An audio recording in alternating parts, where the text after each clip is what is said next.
Honorable Sauls.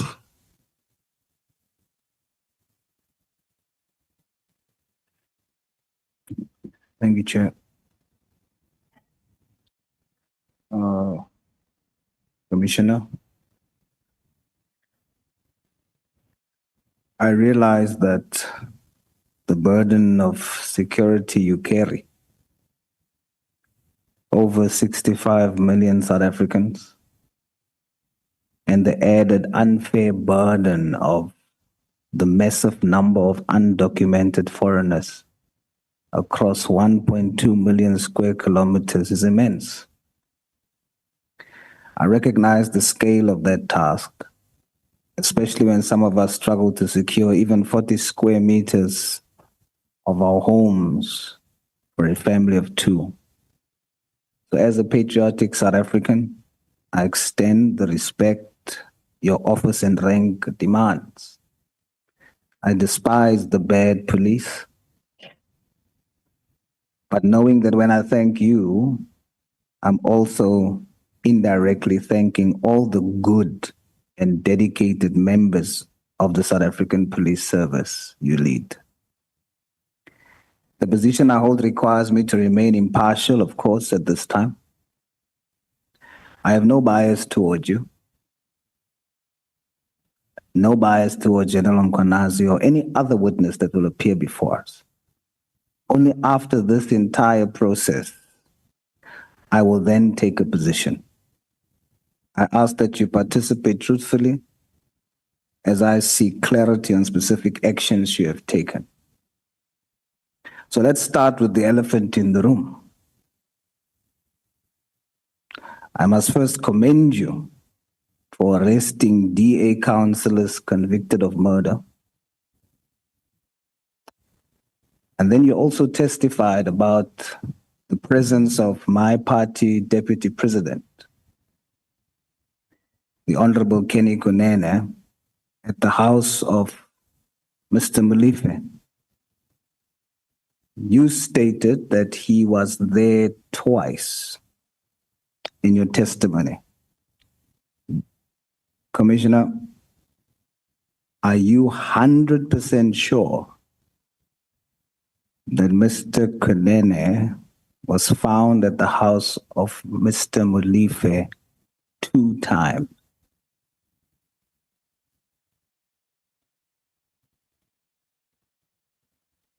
Thanks, Honorable Chair, and good afternoon, Honorable Member, and thanks for the matters that you alluded to, thanking myself and the police for what they are doing. Honorable Chairperson, what the team reported to me is that, yes, he was there twice. You recall one of the times he was found in the house.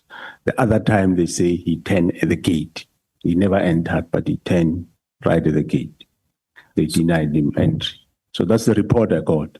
So you yourself are not 100% sure? No. I can't be 100%, but that's the report I got, Honorable.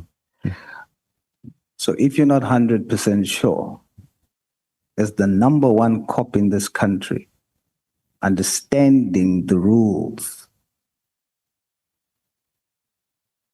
of our criminal justice system, how can you, General, knowing that you're not sure, sit here in front of all South Africans and state as fact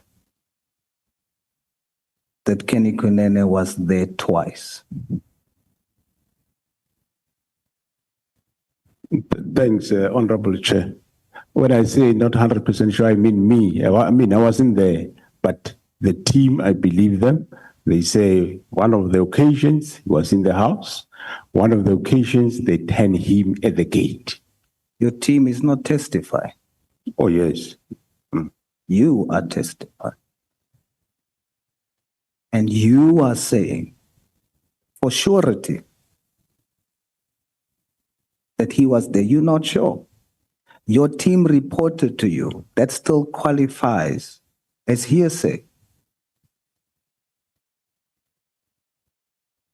I'm not moved by the sounds in the house.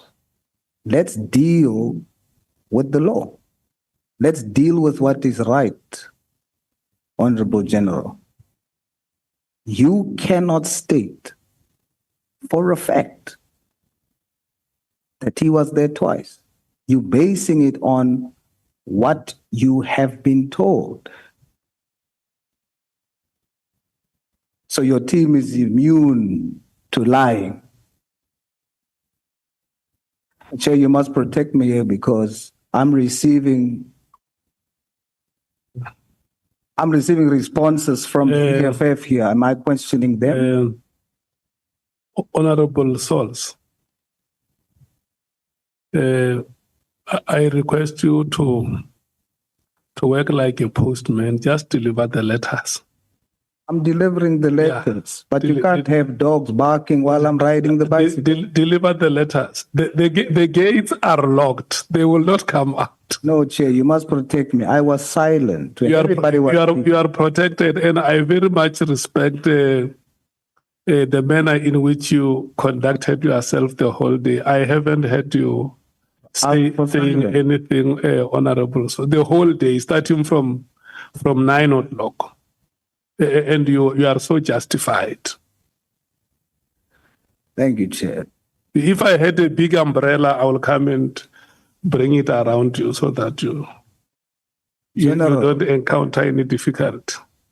General, even though you received the report, does that give you the right to come before the nation under oath and say, as a matter of fact, that Kenny Kunene was there twice?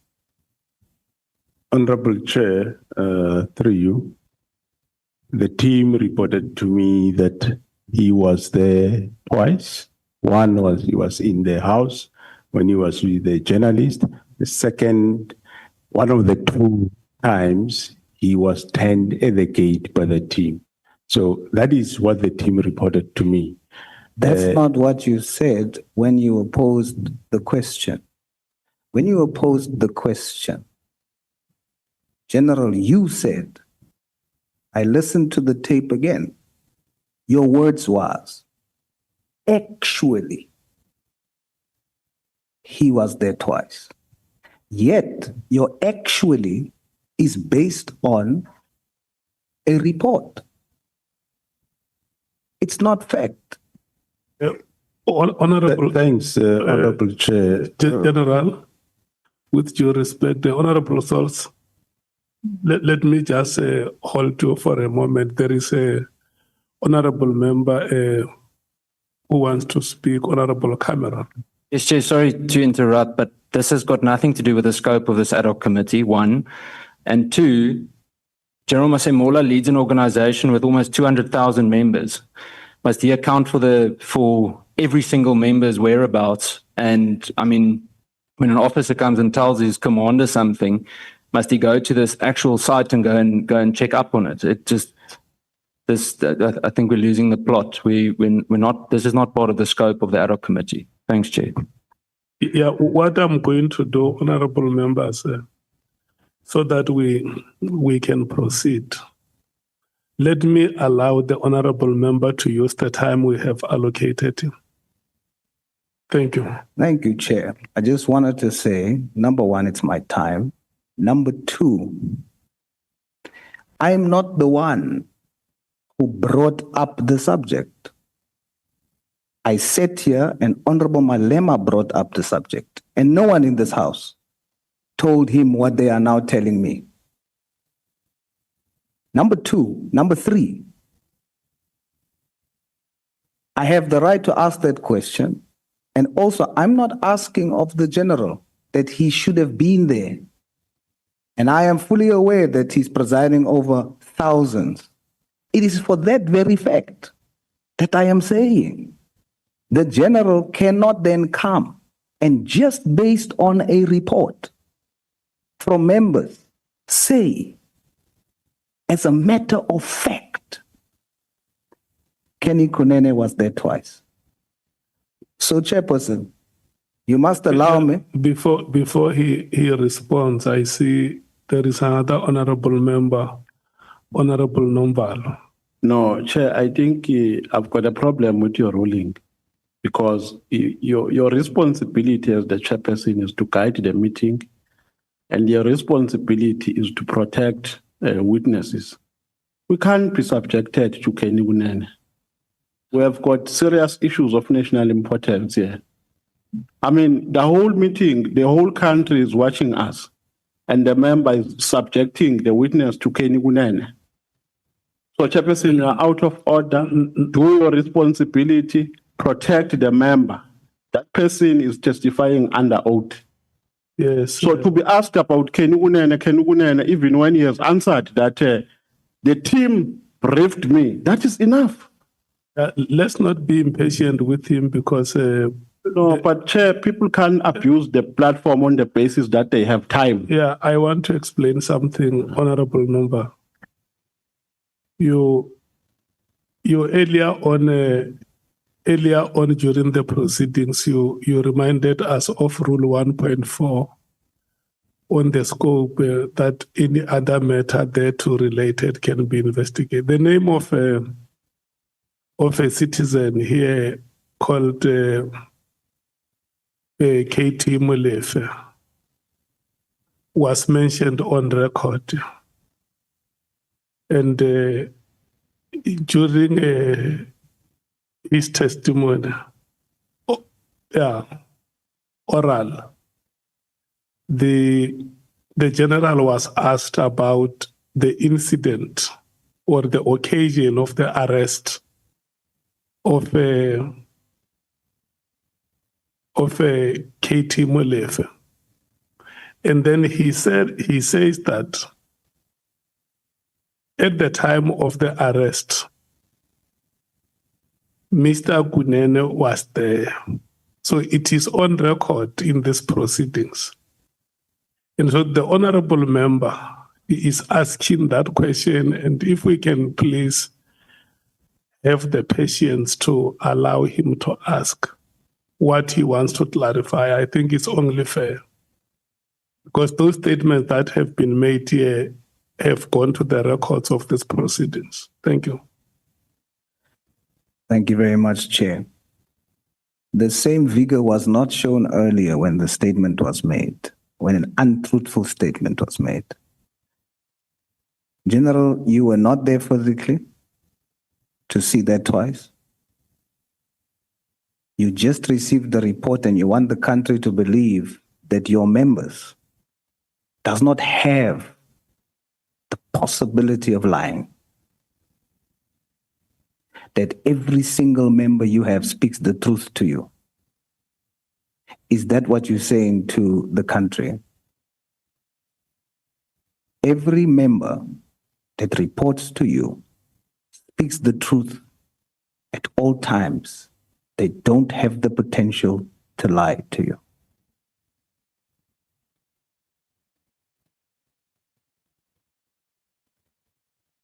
Thanks, Honorable Chair. All what I said, Honorable Chair, is that the members told me that he was there twice at the house. So whether they're lying or not, I took it at which they told me, and I'm not sure. Let's agree, Honorable Member, that me and you were not there. We are the same. But however, the report I got is that he was there twice. So I will leave it there, and thanks, Honorable Chair. It would have been different, General, if that is what you said when you were asked the question earlier. When you were asked the question earlier, you did not say, it was reported to me. You said, actually, he was there twice. Now you're saying, we can agree that you were not there. I wasn't there. Based on that, you must now then state for the record that it is only an allegation. It is alleged that Kenny Kunene was there twice. Please confirm. Thanks, Honorable Chair. I will repeat that me and you were not there. I received a report that Kenny Kunene was there twice on the two occasions that members were at the house. It's an allegation. I leave it there. So if it's an allegation, which I now agree with you. That means it remains to be proven. You came and you said he was actually there. That means, Honorable General, you lied to the nation. You made the nation believe that you are stating that as a matter of fact. Now, I put it to you that we can prove that Kenny Kunene was not there twice. You lied to the nation. And now it concerns me because Honorable Sauls. I want to request you that we must not debate the matters. I'm not debating, Chair. I'm stating you heard the testimony that it's now from a statement of fact, it's now an allegation. And if it's now an allegation, it was stated on the record by the general. Then it means that what was earlier said as a fact by using the word actually was a lie. Yeah, I want us to go beyond the names and probe what you want to probe. I'm moving forward, Chair, but I'm concluding on that fact. Yeah, thank you so much. Thank you. And it now concerns me because I'm not sure whether I should believe the rest of your testimony or any testimony you've made at the commission as well. But we shall continue.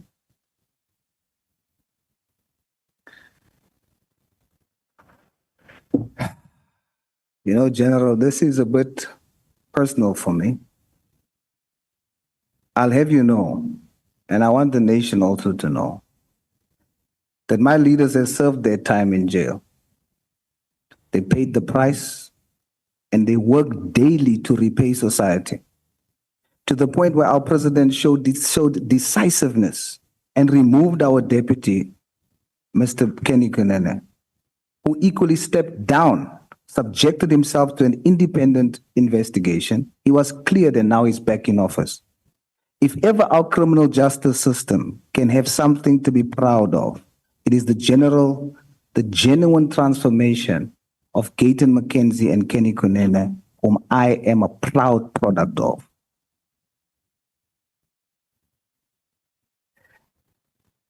General, yesterday, we saw on social media that General Sibia was going to be arrested, but only filed and some equipment was seized.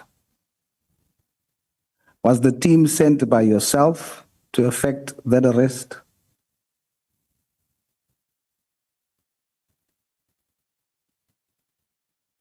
Thanks, Honorable Chair.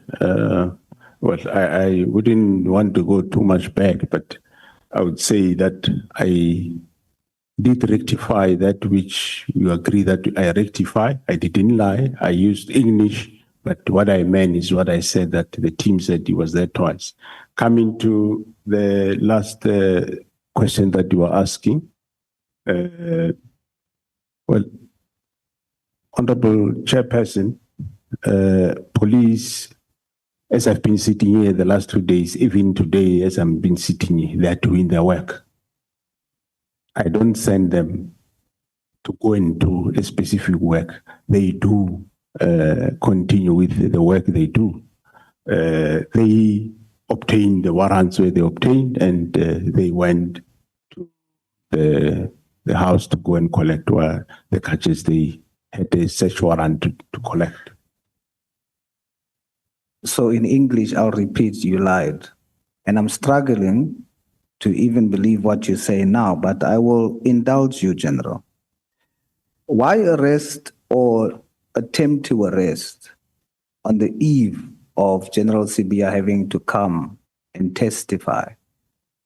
What if those equipment that was seized was material for what needs to be presented here next week by General Sibia as a witness?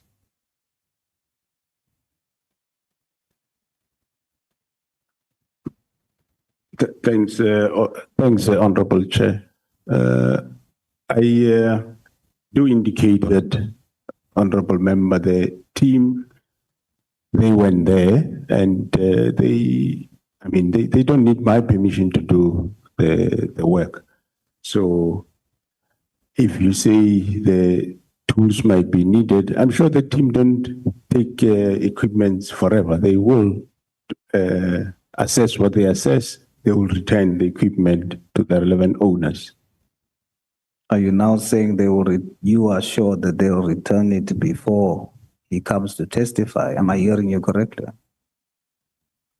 Surely, if he says he needs those equipments when he come here, we can't deny him. They will have. I'm sure they would have done their work. It doesn't take months to do what they do. It's interesting that they chose the time.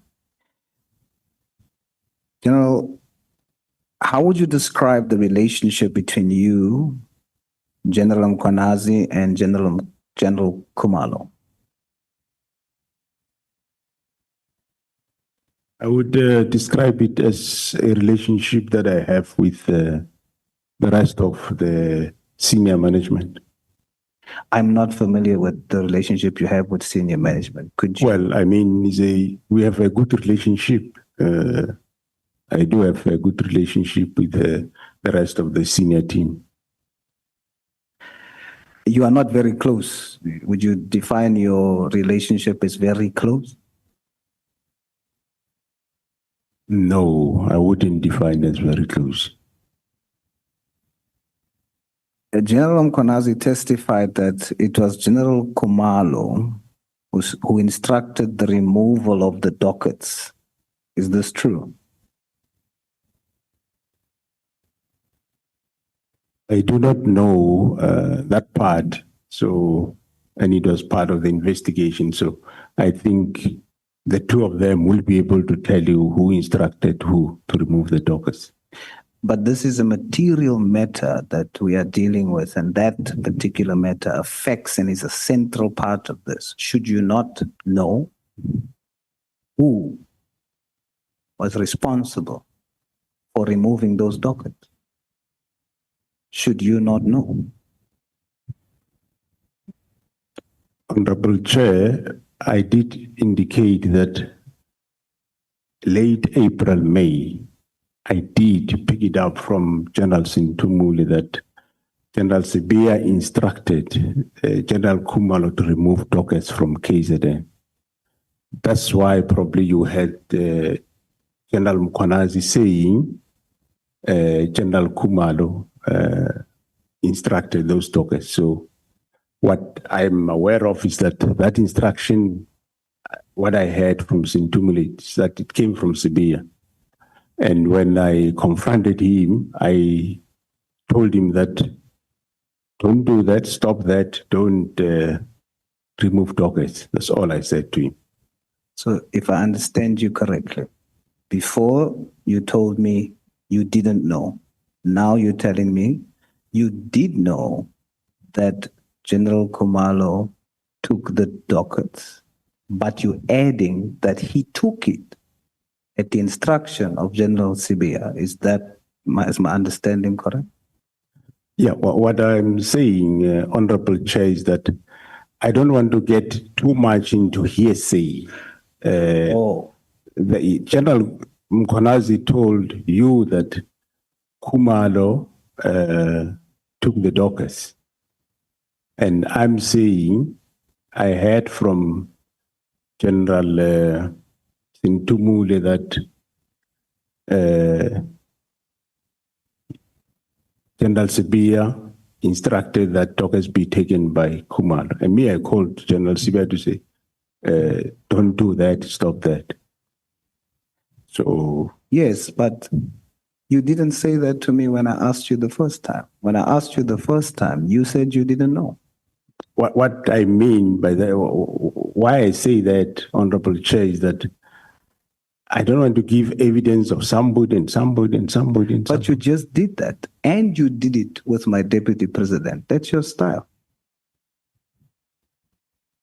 Well, with no, General, I don't think that you, with due respect, you must not respond to a statement like that one. Honorable Sauls, may we please not impugn on the personality of the witness. Chair. Look, when you make a statement and say, this is your style, you impugn, number one, on the personality, and number two, on the morality of the witness. It's like you are casting aspersions on the witness. You want the witness to assume another identity in front of the people of South Africa, to be perceived differently from how they have known him before, when this committee has not arrived at a determination like that one. So I think it's very much unfair, not only to the witness, but any person against whom such reference may be made. And if you find it moral, you may withdraw that kind of statement. Point of order, Chair. No, Honorable Skosana, can I please beg your indulgence? Let's allow Honorable Sauls first to hear whether he agrees with me to withdraw the statement that he has made. I'm not instructing him to withdraw it. I'm calling on him to look at the statement and make a decision whether he would like that statement to be associated with any other person. I disagree with you, Chair. Let me qualify. When I asked in the beginning, is that hearsay or statement of fact? The general, when we were talking about Honorable Kenny Kunene, the general said, I'm stating that, and I stated it earlier, on the basis that I was told, I was reported to. So I made this statement, right? I now ask later on the same thing as it relates to General Khumalo. The general says, no, the reason why I said I didn't know is because I did not want to make a statement on hearsay. Now I'm saying, but you did it earlier. What's the difference? He should then also have done the same. Yeah, so it is on that basis that I'm saying. What I'm saying is the that style of the general is then to hear. Let me finish, Chair. You asked me to qualify. Order. Asked me to qualify. I'm qualifying. And then you must tell me, you must now correct me. I will gladly submit to your correction based on my explanation to you. You must correct me to say I must understand. In the first instance, the general is doing what he says in the later instance he's not doing. I'm pointing out, you listen to hearsay and stated it as fact. You come later and say, I can't listen to stories, therefore I didn't say General Khumalo took the files. No, honorable members, I don't want us to derail the process. Please correct me, Chair. Please. Yeah, but Chair. Based on my statement. We must not derail Chair. the proceedings by Chair. by bringing unnecessary interjections. Yeah, but Chair, it's not only an interjection, Chair. Let us be respected. We are members of parliament. We are in parliament here. It's not correct and it's unparliamentary to say the general is lying. And he knows that, the honorable member. And this character assassination reflects bad on all of us. We can't be discussing Kunene this. Whether he was cleared by his party, that is we are not campaigning here. We are dealing with a serious matter, a national issue. It can't be about Kunene every Yeah, time. yeah, but this- and the General Kumalo will come in here. He'll answer for himself. This is what I'm avoiding, honorable members. But it's unacceptable, Chair. That the General can be really dragged into this. I have called on the member and I have called him to order not to impugn the integrity of the witness. And I thought that was sufficient. Chair, Honorable Sauls is defying you live. We've got a responsibility as members of this committee to respect you. Whether you are coming from the ANC or from any party, this committee is dealing with serious work and everybody is watching it. It's going to set a wrong precedent if you give an instruction and Honorable Sauls defies it. We can't allow that. It must not be optional. He must withdraw what he has said to the general. No one here must be wrongly crucified. The role of this policy, of this committee, is to investigate. How did he arrive to that conclusion? And he has been partisan here, campaigning for his party. We also come from political parties. But because we understand the responsibility of this committee, we can't be talking about MK here. We know where to campaign. We know where to locate the people when we need them. Not in ad hoc committees. Honorable Sauls must withdraw that statement, Chairperson, unless you want people to lose respect in you. You are the Chairperson and you must be respected.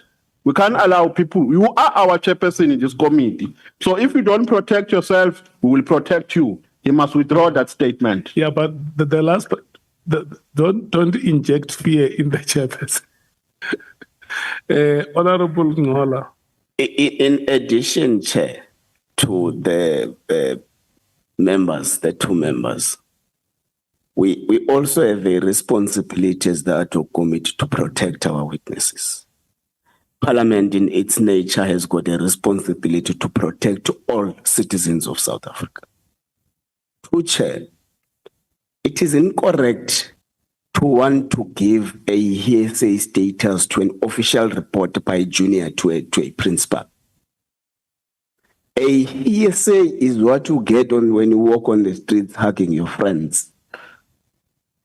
Juniors, when they report to the National Commissioner of what they would have found from an official investigation, can't be accorded the status of being a hearsay. So if the general says there is an official report by the team, my team, that is working on this investigation, the report is that the aforesaid person was found twice on the gate and inside the house, then we can't accord that it's an official duty report, Chair. It can't be a hearsay. We've got a different understanding of what a hearsay is. Thank you. Honorable Cameron, do you still want to speak? I think, Jay, most of the members have covered it, but I just don't want this to degenerate. We can be direct, but we can be respectful. We don't have to do it this way. And this isn't the Kunene Commission. This is the ad hoc committee to focus on allegations by General Konazi. Thank you, Chair. Okay. Look, honorable members, our responsibility is not only to keep the decorum of the House. Each one of us here has a right to a good name. The reason why we are called honorable members is because we are expected to conduct ourselves with integrity as leaders of society. And the title honorable is conferred to you from the day you are sworn in as a member without even knowing who you are. The moment you are called honorable, rise to the occasion and prove that I qualify to be called an honorable member. So I want to request all of you here, and I kept on reminding you that every time you open your mouth to speak, you must know that you are not limited to these four walls. The whole nation is watching the proceedings. And what they want is inspiration from all of us. The presentations which have been made here show the extent of difficulties that SAPS as an institution is going through. And you are the top leadership of this country, Parliament. Can you please help the ordinary citizens who cannot speak for themselves, who cannot be here now to interact with General Masemola, and believe in your abilities as leaders that you can help them and steer this country in the right direction? Can we please serve the people of this country? Thank you so much.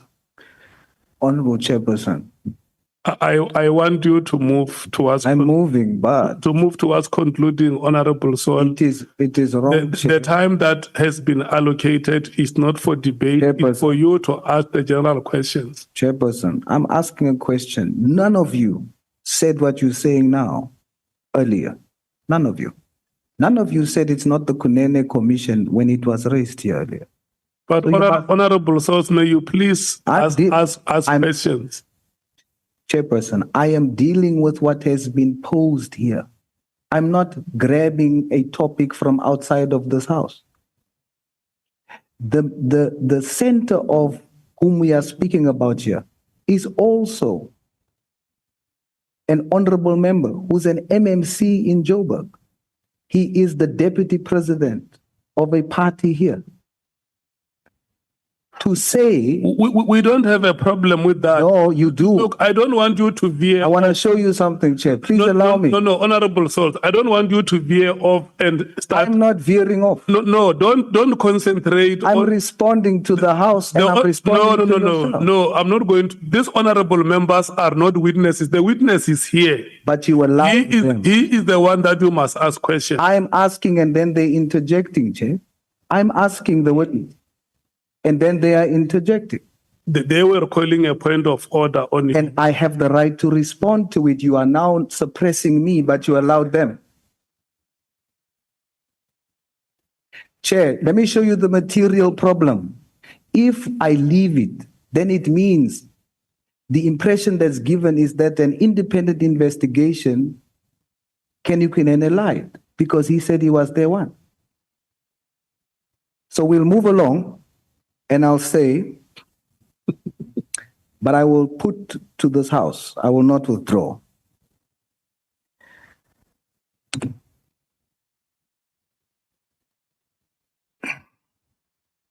Honorable General,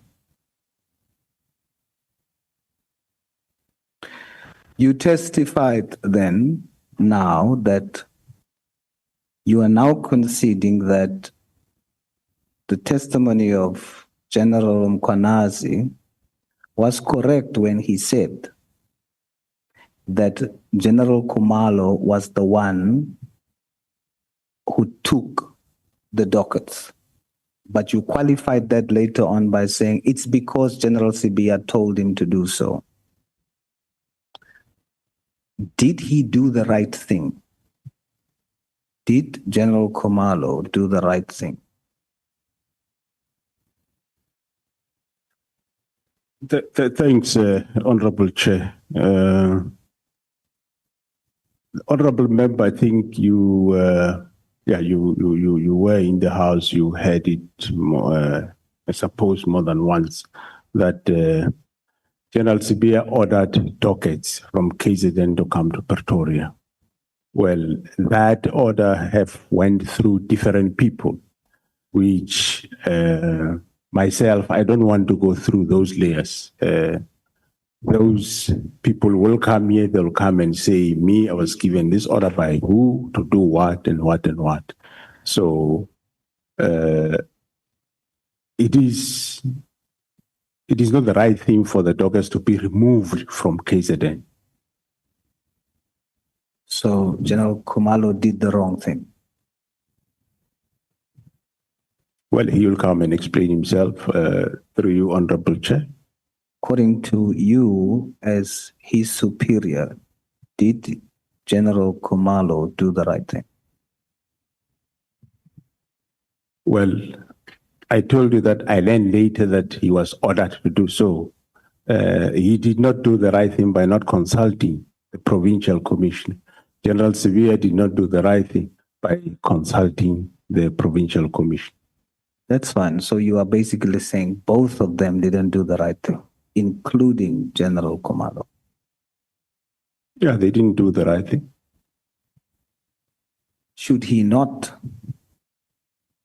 have refused that directive from General Sibia? Well, that I'm sure he will answer for himself, but you would recall that, well, he was given directive. I don't know the rest of what entailed, what they're going to do with those docket. I'm sure he will be able to give evidence to that effect. Is he following your example, Commissioner, for when the minister told you something unlawful, you also didn't refuse? Is your subordinates following the lead of the head of the agency? I wouldn't say he's following my example. I'm sure you can ask him. He will answer for himself. What do you think? It's very similar to what you are doing. Is that the reason why you are overlooking it? Because you are putting the blame squarely on who gave him the direction, but not holding him responsible for taking the action. Yeah, through you, Honorable Chair, I think you are aware that I did take action against General Sibia for doing what he's doing. What action did you take against General Khumalo for doing what he did?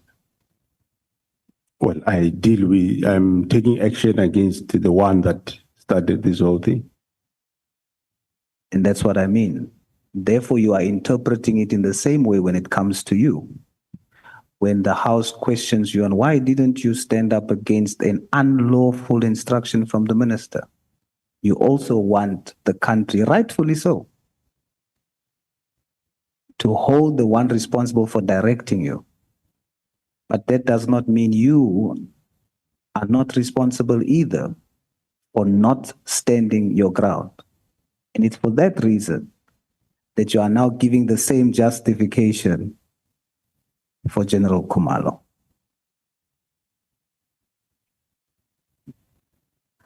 Well, through you, Honorable Chair, well, I'm taking action against the one that caused the whole thing. And I think it's the right thing I'm doing. And everyone that is attached to it, he had a duty to refuse an unlawful instruction. He had a duty to do that. He did not. And therefore, you should hold him responsible too. I agree with you.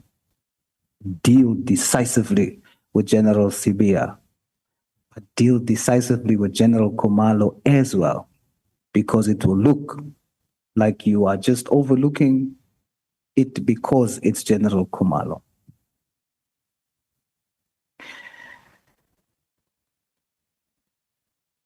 The honorable member, your time is up. My time is up.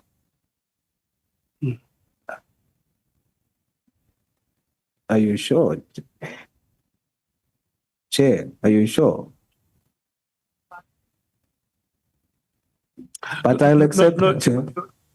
I shall accept it. You can ask the honorable members. They will tell you how long. How long the microphone has been on.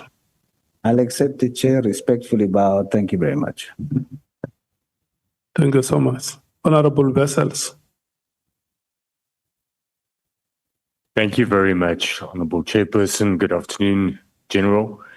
I think, Chairperson, we have exhausted all the issues pertaining to this witness. We have exhausted ourselves. and we have exhausted the witness. My questions have all been covered, so I will not be utilizing my time. Let's go home. Thank you. Very, very progressive. General, is your senior management of the SAPS divided? Thanks, Honorable Chair. No, I wouldn't say they're divided. They are together. There will be problems there and there that now and then come, Honorable Chair, but surely they are not divided. You will find in any organization, you will find that now and then there is conflict, but they are not divided. The problems in the institution that you have alluded to, spanning over a decade, can we say that what we see now is an institutional implosion?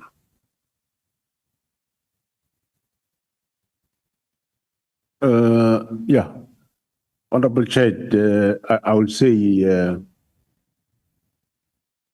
like I said, problems. If I may talk of General Sibia, Honorable Chairperson, I think since he arrived, well, it's quite a number of people that he encountered problems with. I kept on resolving those problems. Firstly, he had a problem with General Zulu. I intervened. He had a problem with General Mkonasi, not now, some time ago. And before I intervened, he had a problem with General Kumalo. I spent almost half a day resolving that problem and was happy that it was resolved. He had a problem with General Msikidi. He had a problem with General Nkua. And but still, I accommodated and we rectify, we go on. Some of the problems I never attended to them, but they will resolve them amongst themselves. So, yeah. Because the reason why I'm asking this, honorable members, is that since the proceedings started, there are so many names of generals who have been mentioned here, and allegations of involvement of generals or senior management in activities of self-aggrandizement, self-enrichment. Is that good for an institution that you lead, the South African Police Services? I mean, the developments of yesterday, for instance, when we are here with yourself, the Honorable Bradenbach calls you the honcho of the institution, and there are other colleagues of you convening press conferences. Is it good for your institution? Thanks, Honorable Chair. It is definitely indeed not good for the institution. Hence, you have seen that I have enlisted this assistant of, while we are doing investigation in areas where we pick up that there are problems of crime and or misconduct. Hence, I enlisted the help of SIU to come and do a lifestyle audit of everybody so that we can know who we are dealing with and who's clean and who not, starting with myself. And the people of this country, one honorable member has asked you whether you are a voter. You said, yes, I'm a voter, it's my civic duty. The voter whose last hope is on us as the bureaucracy in civil service. They sit every day glued to their televisions, they hear these things about high-ranking police officers. Their expectations have been that when we hear stories about the police, should be that criminal A, criminal B, criminal C have been arrested. And now they come to hear this very, very disturbing allegations about high-ranking police officers. What does that do to the mentality of the voter or the ordinary citizen?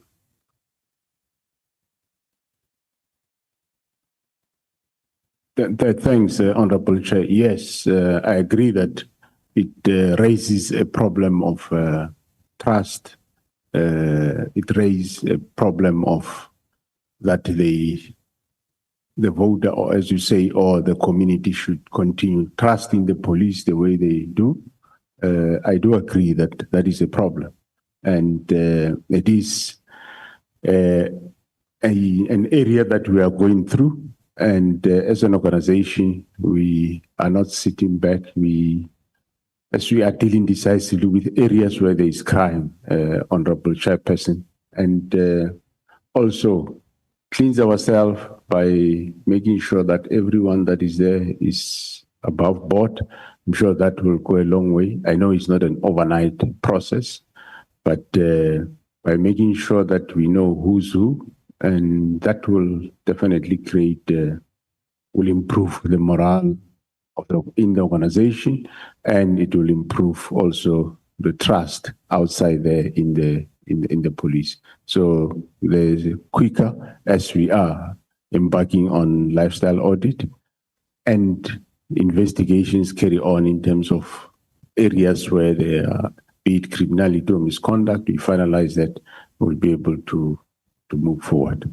My last question would be that, do you still have hope as the leader of the institution that these senior ranking officials against whom allegations have been made, and some were made by yourself,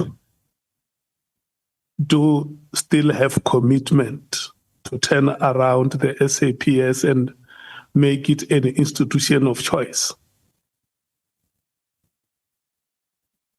Thanks, Honorable Chair. Well, those areas where there are allegations, of course, we will, as I'm saying, we subject that to investigation of misconduct, and the criminal investigations will also take its course. And yes, I do believe that we can still turn the ship in the right direction. And it is an era that happened in the organization.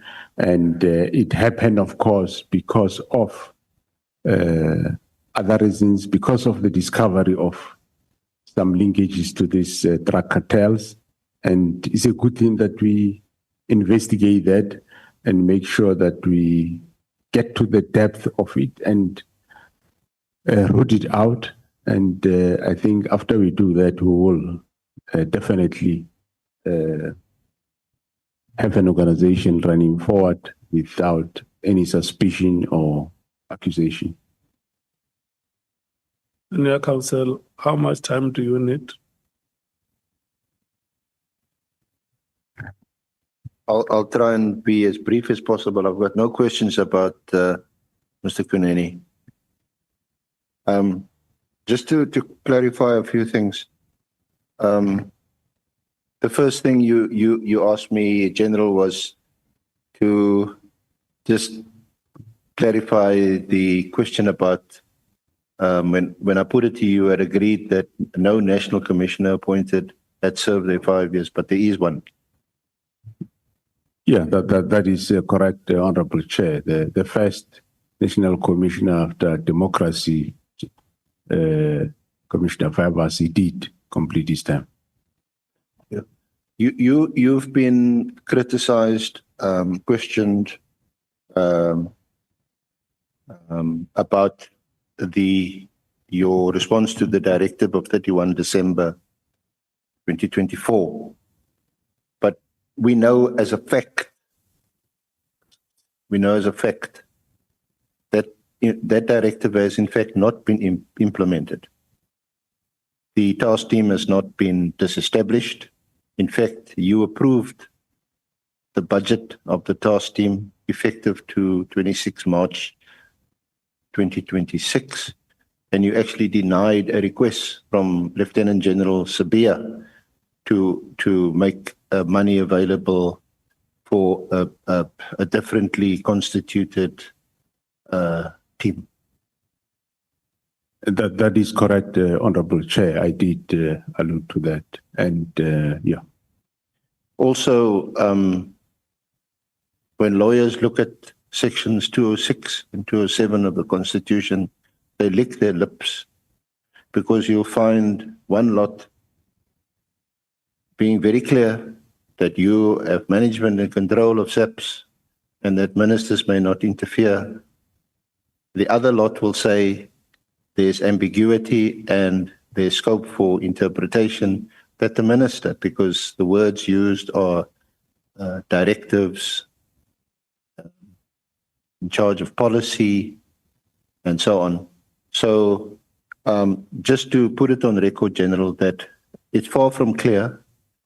In your case, you, one, didn't implement the directive, and two, whatever you gave to the minister was to kick the can down the road, as it were, and not in fact implement it, but to phase out the team. But the PKTT is still in existence as we speak.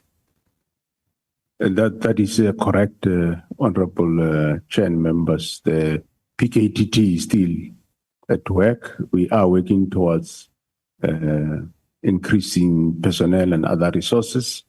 And also, we are establishing one in Gauteng because we also do have problems in that province. We know from General Mkonazi that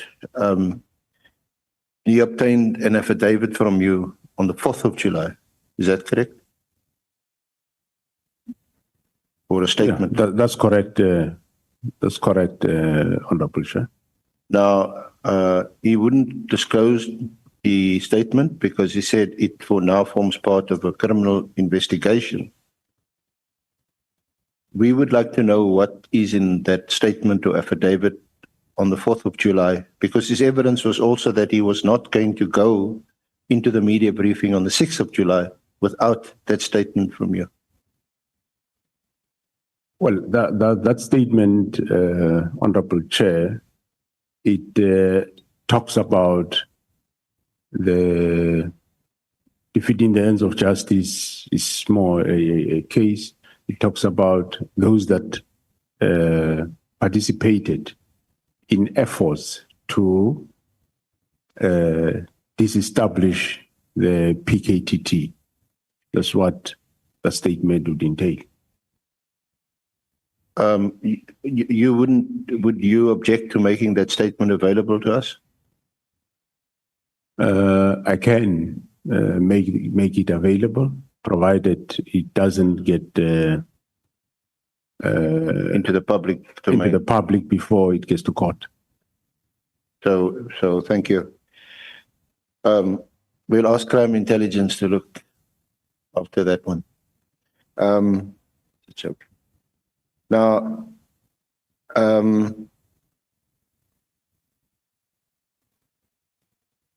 the briefing that you gave to Parliament on the 5th of March, there is in fact a few passages, and you'll find it. You don't have to look at it now. It's just for the record. Okay. Where Lieutenant General Mkonazi does make some strong comments about the instruction to disband the task team, and from it's at volume 3 of your record at page 259. Okay. Can you recollect or recall that he from what you were saying, and I know it's difficult, so you can't ask about body language because it was an online meeting, that he wasn't happy. He made comments at the beginning of the meeting. He commented twice, close to the beginning of the meeting and then towards the end. And at the beginning, he mentioned sections 206 and 207, mentioned them. And at the end, he was unhappy. That's correct. I know he did. He was.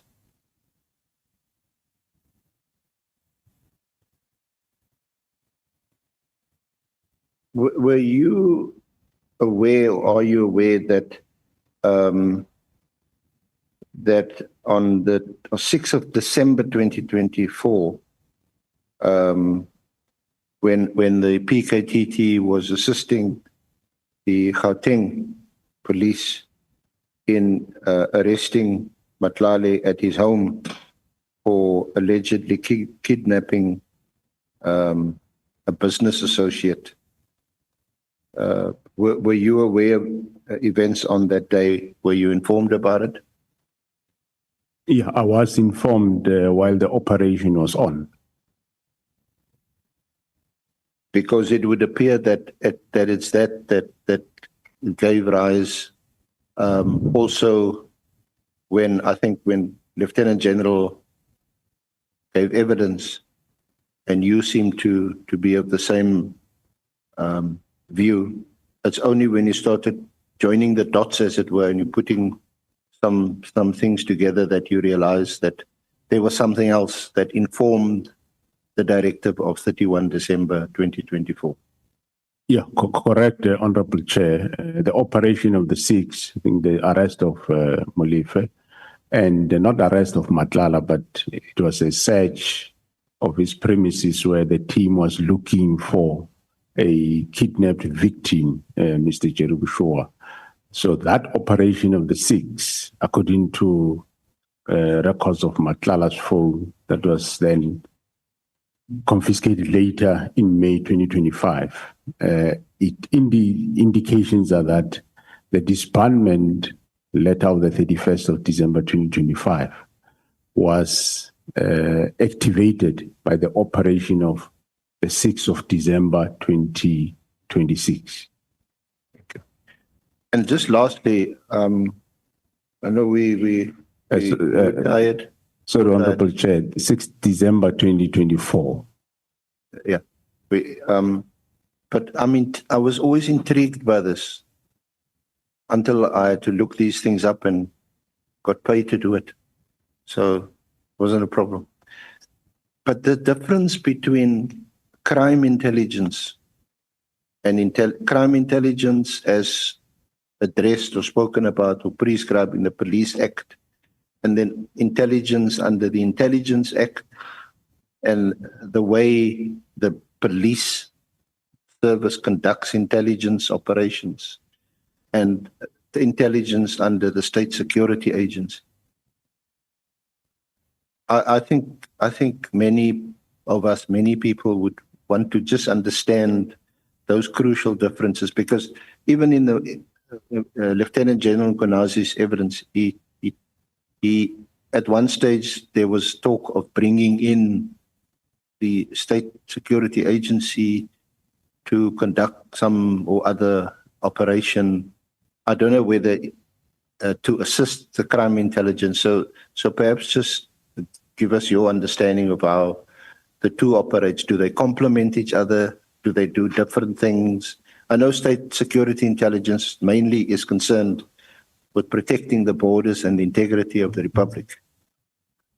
But we know also from the directive that was given on the 31st of December, one of the very interesting, intriguing directives is that relating to border control and border entry. Yeah, thanks, Honorable. Sorry, I didn't mean to give evidence or make a speech. Okay, thanks, Honorable Chair. The State Security Agency, of course, is responsible for intelligence, more on the country, security intelligence for the country, state security. However, crime intelligence deal with intelligence relating to crime. But the state security, as they do their work of state intelligence, they will come across intelligence relating to crime, so that they will obviously pass to crime intelligence. And in terms of the cluster, the Justice, Crime Prevention and Security Cluster, commonly known JCPS, state security is part of that cluster, just like defense, NPA, corrections, and all other departments. So when we do work, we work as a cluster, hence they will have a representative. They might not have a representative down on the ground, but in meetings, they will have a representative. As and when they pick up whatever, they will, if it's crime related, they will give to us. That's the difference between the two. And they are, of course, controlled by the National Strategic Intelligence Act and all other legislation related to intelligence. But the crime intelligence is a division of the police service. And they are collecting crime on intelligence. So their activities somehow are controlled by National Strategic Intelligence Act. And both conduct covert operations. Yeah, well, they can be both. Crime intelligence is accounting. We have the two accounts, both covert and open account. That's how the nature of how they conduct business. Just lastly, would you, because it's also one of the things this committee must look at in terms of proposing some remedial measures to Parliament, would you appreciate a clarification of what 206 and 207 means? Or do you have a clear understanding of what it entails and what it means?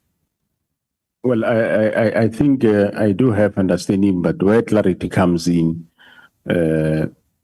when Section 207 talks about minister responsible for national policing policy, I think that is very clear. There is one policy signed this year, and but where it says directions by the cabinet member responsible, that is the area that requires clarity as to what are those directions, at what level they are.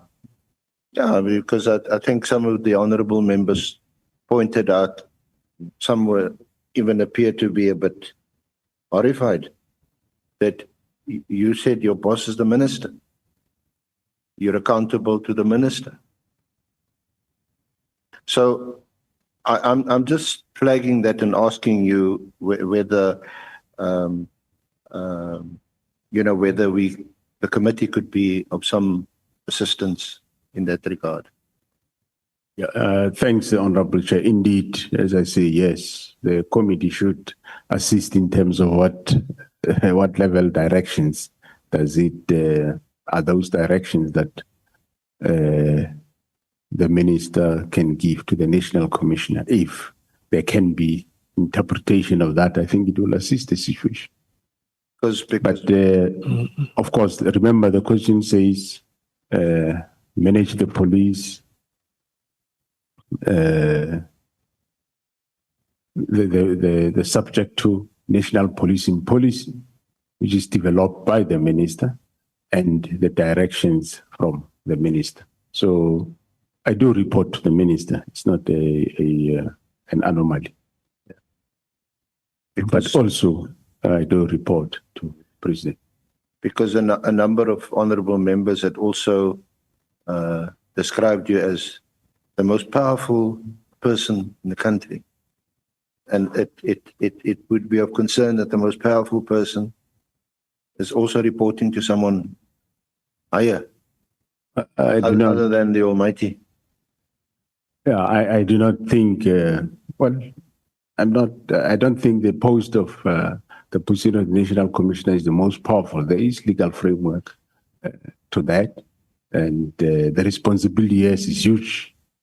And the money is little or is not really sufficient.